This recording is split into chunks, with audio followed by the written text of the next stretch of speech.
G'day folks, this is Sim. Welcome to Minecraft Done Down Under. This is going to be my new 1.7 Let's Play series and survival guide. Starting off with a brand new world, and the seed is right there in front of you. And now that you've had a chance to grab that, let's jump on in and see what we get.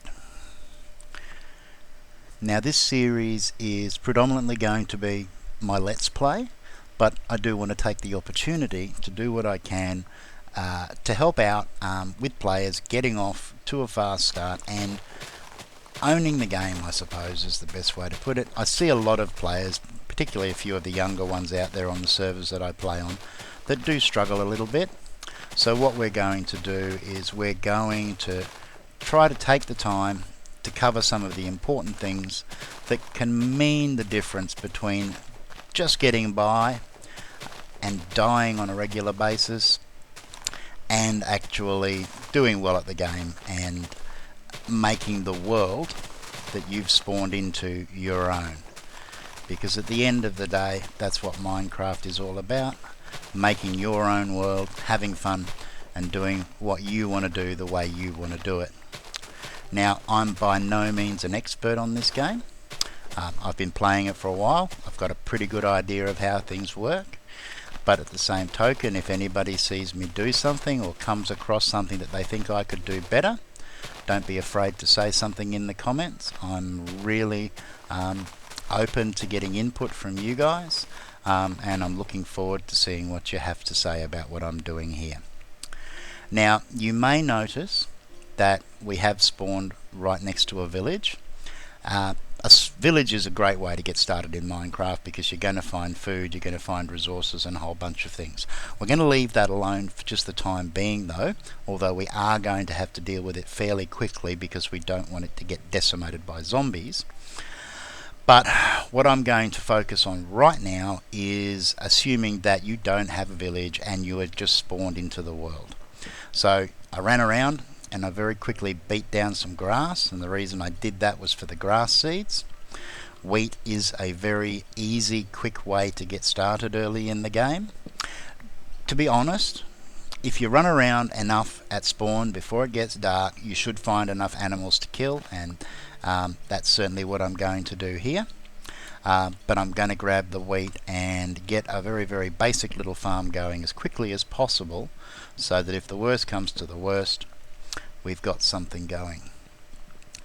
Now, one of the things that is really important on the first day in Minecraft, particularly if you're playing in hard mode, which we are, is getting off to a fast start. And if you played any Minecraft UHC Ultra Hardcore, you'll learn some fairly basic tricks very quickly about getting off to a hard start. And one of them is moving as quickly as you possibly can into cobblestone based tools. So we're going to grab some trees very, very quickly, just a few. We have the added bonus of that we might actually score some apples from those trees, but we're just going to find a good spot very quickly over here where we can just tunnel in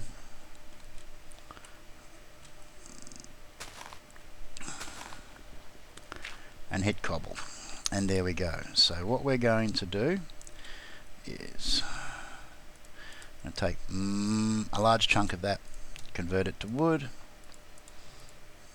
probably half of that again for sticks, make ourselves a crafting bench,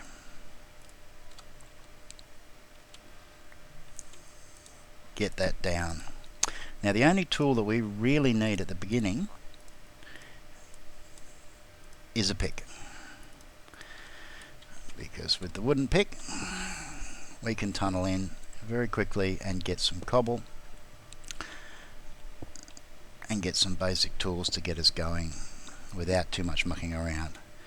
Now the other advantage of doing this is that if you do this very quickly and you do find yourself in a bit of a pickle, you've got somewhere you can very easily and quickly convert into a starter base. We want to grab about half a stack of cobblestone, which will give us enough for all of the basic tools. and then we'll go exploring from that point on. Now, as I mentioned at the beginning of the game, the seed, I have actually scouted it out. I was looking for a seed for 1.7 that would give me and all of you guys access to as much of the new stuff as possible fairly quickly. So there were a few important things that I wanted. One of those was new biomes, and you may have noticed already, we might want to do that with the cobblestone, that we've spawned right next to a savanna biome. This is a really nice seed. If we follow the desert that I'll show you in a little while down, then there is a mesa biome, and when I say mesa biome, it is massive. It is truly enormous. I have never seen one this big. We will have stained clay to last us until the end of time. There's a little ocean just behind us, and on the other side of the ocean is a mega taiga. I have seen not too far away a roofed forest, so we're going to have most of the major biomes in the game available to us fairly quickly.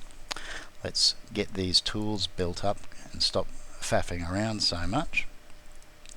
And finally, while we're exploring, we're going to throw down a furnace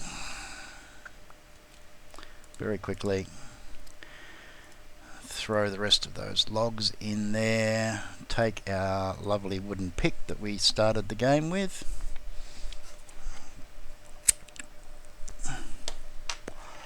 It served us well.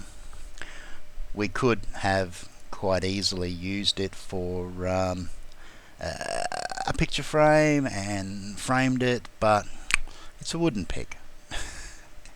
It's seriously not that big a deal. Okay, so we'll just let that burn away, and while we do that, we're just going to bounce over here very quickly and get some real food.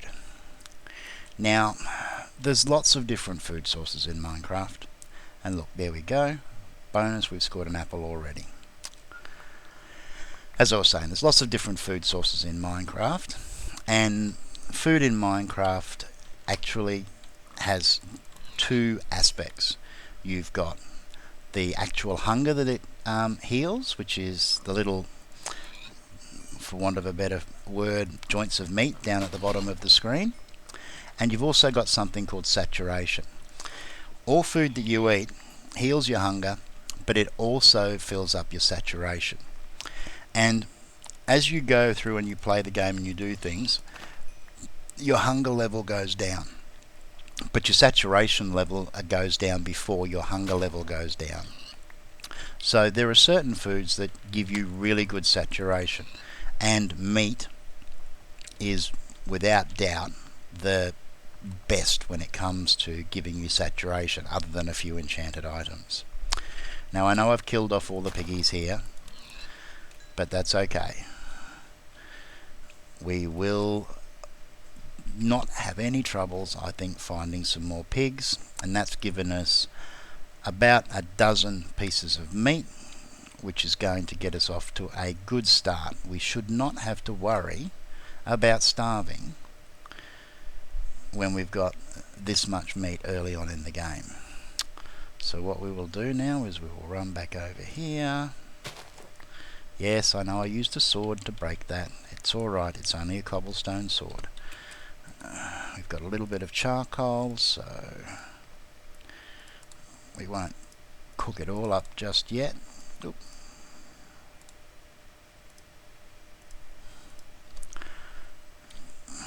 But what we will do is we'll take an opportunity to do what I was talking about before and just get some food going. We've got water, so we don't need to do anything really complicated. We'll just take advantage of the terrain here.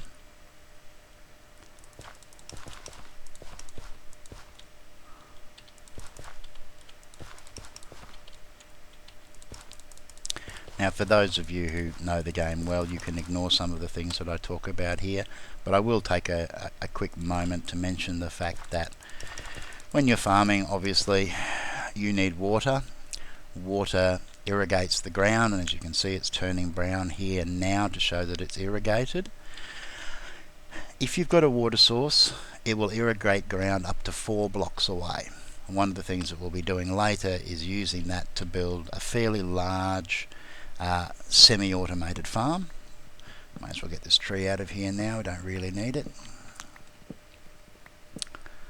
Wood will certainly come in handy. So we grabbed our grass seeds.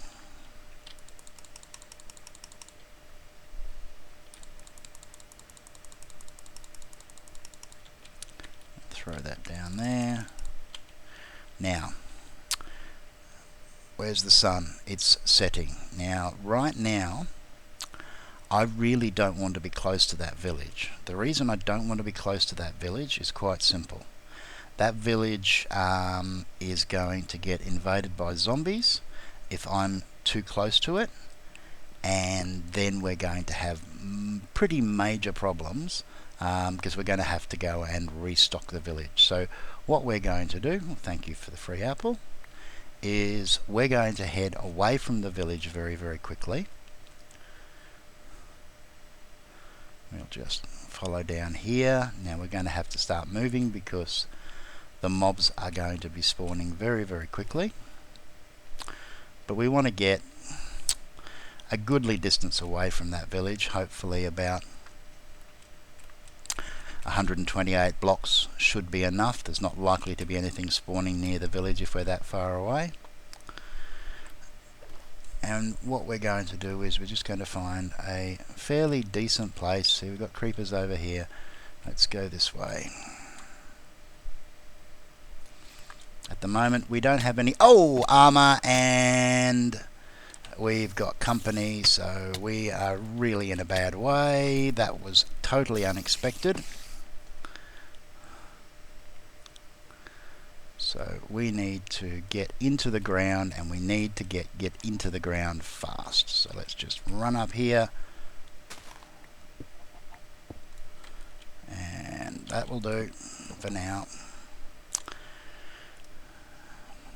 And you can see now why I took the time to cook up some torches.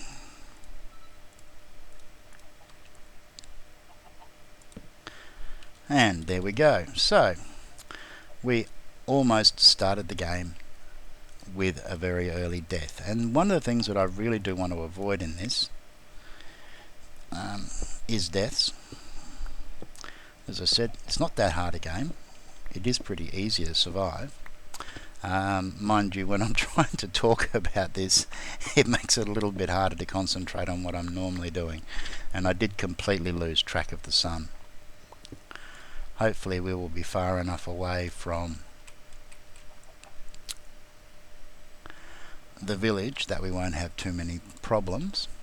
And what we're going to do is we're just going to take the opportunity that we've got while we're here getting through the night to just mine down.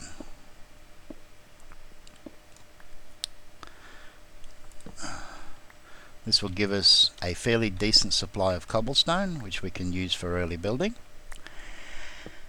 and it will also allow us to possibly find some materials or a cave and be able to get some decent armor fairly quickly, but we'll just have to see how things go. Now, the advantage of doing it this way instead of caving, and I really do need to eat before I run into anything,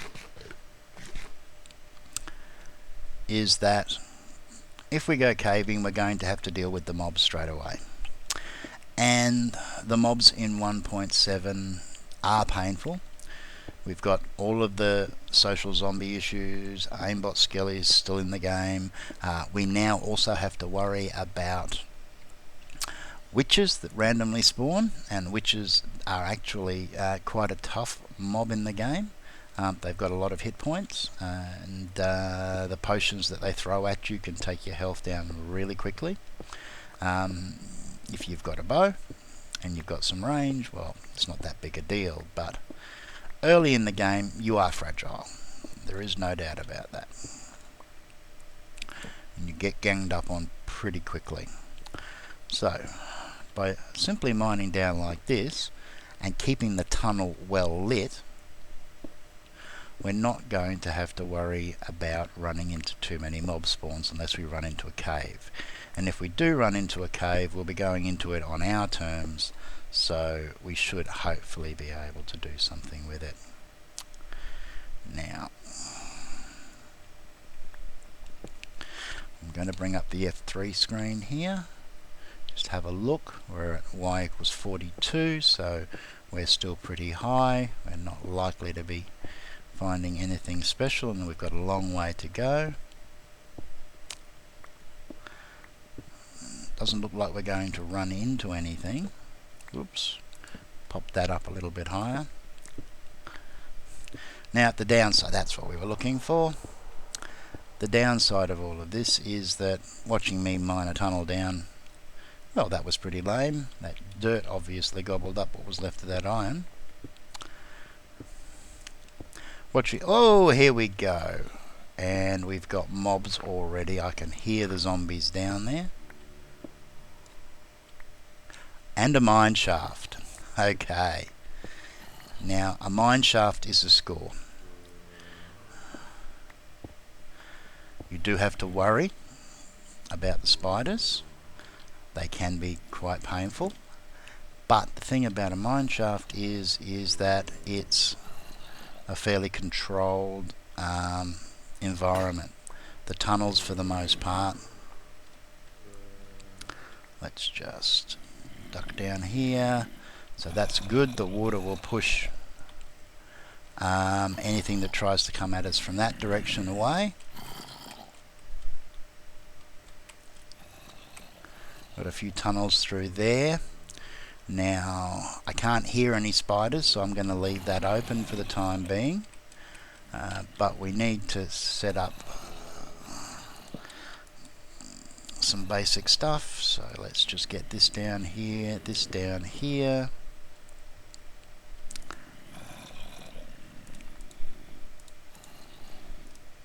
Make ourselves up a couple of picks.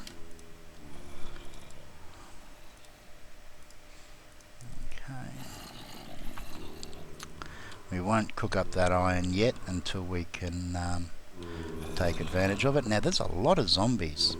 I don't know how loudly the sound's coming through. I will certainly play with the settings, but I can hear an enormous number. Oh, look at that. Now isn't that wonderful? We have walked straight down into a zombie dungeon. Now that's what I call a bonus. Let's get this area down here lit up and have a quick look around. Grab this iron. Get some stuff smelting up as quickly as we possibly can. Now, and coal. Lovely. Oh dear. And a minecart. Hello. Come and say hi. Now we'll close that up because we don't want somebody to come and visit us. And look at that. We've got bread, pumpkin seeds, melon seeds, and coal. Well, thank you very much, game. And we may as well take those as well. Okay.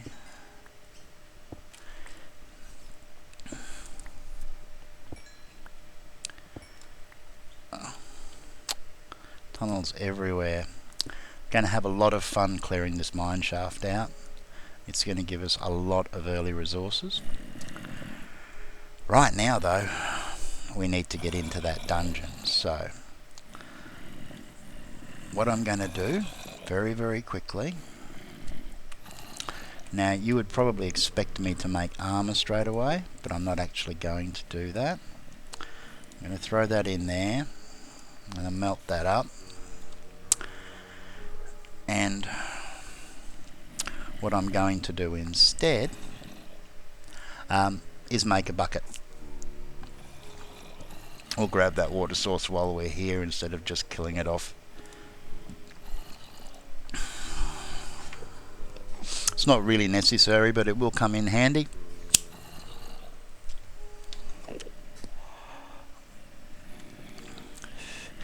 And I don't think we're going to have too many problems now that we've found that dungeon.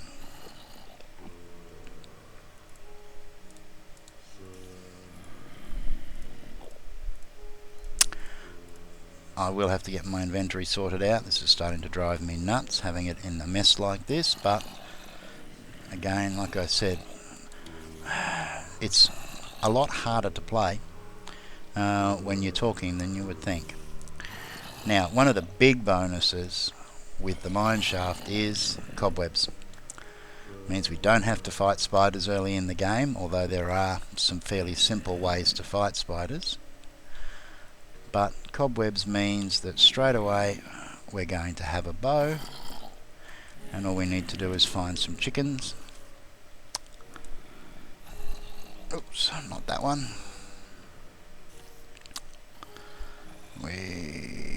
What do we want? We want the string, that's what we want. We want one more. We can get a fishing rod as well. And with a fishing rod, there is no way anybody should ever starve in this game, particularly now that they've done what they've done to... Here we go. Hi guys. Alright, let's just put some blocks back on my bar where they belong and get my inventory into order.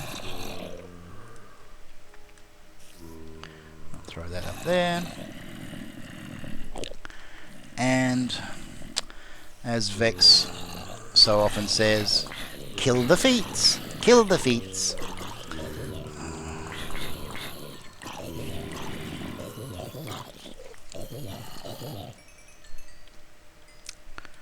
Now, I could quite easily sit here for a while and murder these guys. There's a pretty good chance, oops, if I did, that I would get some useful drops, some tools and some iron and so forth. But oh, too quiet. Oh. That was dumb. Let's get some light in here very quickly.